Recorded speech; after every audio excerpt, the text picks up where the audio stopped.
தீட்சை, யாருக்கிட்ட நம்ம தீட்சை வாங்கணும் அப்படிங்கிற ஆழமான சத்தியத்தை நம்ம புரிஞ்சுக்கணும். இப்ப இருக்கிற ஆன்மீக உலகத்துல நிறைய குருமார்கள் இருக்காங்க. போய் குருக்கிட்ட போய் தீட்சை வாங்குறோம் அப்படின்னா அவங்க ஞானம் அடைஞ்சிருக்காங்களா?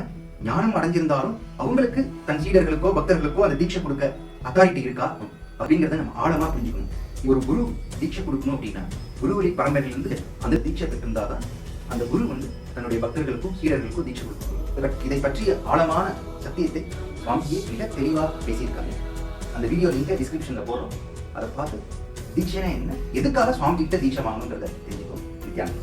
பூத பரம்பரை பொலிய த சிவபூத பரம்பரா மேன்மைகுள் சைவ நீதி விளங்கிட உலகெல்லாம். Why initiation?